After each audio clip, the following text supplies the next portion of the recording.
As many of you are aware of, Russia is famous for its media censorship and media controls. In fact, Russia is one of 11 anti-internet countries designated by Reporters Without Borders. This video will present the current status of Russian internet censorship and how serious the situation is. Prior to discuss the current status of Russian internet censorship, history and background of the Russian internet environment need to be discussed. Before 2012, which is before Vladimir Putin's return to the presidency, Russian internet environment was quite free and liberal. In April 2008, AFP reported that the internet is the freest area of the media in Russia. Also in April 2009, the Moscow Times article said, even discounting the chaotic nature of the web, there is plenty of Russian language material that is well written and represents a wide range of views. Following the global trend, the internet population of Russia rapidly grew. In 2004, only 8% of Russian population had access to the internet, but in 2012, 75.9 million Russians, approximately 53% of the population had access to the internet. In 2012, mass internet censorship started. Right after Putin's return to the presidency, Federal Assembly of Russia passed a law called Blacklist Law. This law enabled the Kremlin to oversee websites that contain harmful contents for children. Although the justification for passing the blacklist law was to protect children from harmful internet contents, the scope of censorship expanded more than just child protection. The Russian government did not provide any info about blacklisted websites to the general public, and the list of blacklisted websites was just getting longer. Putin administration did not stop here. In July 2014, the Kremlin enacted a law called Law on Bloggers. This law forced all bloggers with more than 3,000 viewers per day to register with the Russian government. The law on bloggers also regulated contents of the blog posts. If a blogger makes a criticism on a public official and cannot provide evidence for that criticism, that blogger is subject to heavy fines. If you think this law is unfair, there are more ridiculous aspects of this law. In clauses of law on bloggers, there are no specific instructions on how blog posts will be removed and what the exact penalty for violating the law will be. Basically, the law is just very abstract and there are only threats of fine and enlistment into blacklist for violating this law.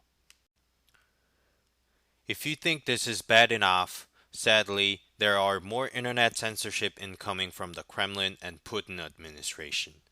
Putin signed another law in July 2014 which regulates major US social networking services such as Twitter, Google, and Facebook operating on Russian soil. This new law is called Data Retention Law, and it will be effective from September 2016. With this law in effect, social media companies operating in Russia will have to turn in any user data upon the Russian government's requests. Social media companies are not the only firms that are affected under the data retention law. Any online-based businesses operate within Russian border will have to save 6-month amount of data for the Russian government. Furthermore, the Russian government does not need any court orders or justification for data requests. Okay, so now the question gets down to why is the Kremlin and Putin putting all these censorship laws? Although there are numerous objectives for enacting these internet censorship laws, the core principle of this censorship is quite simple.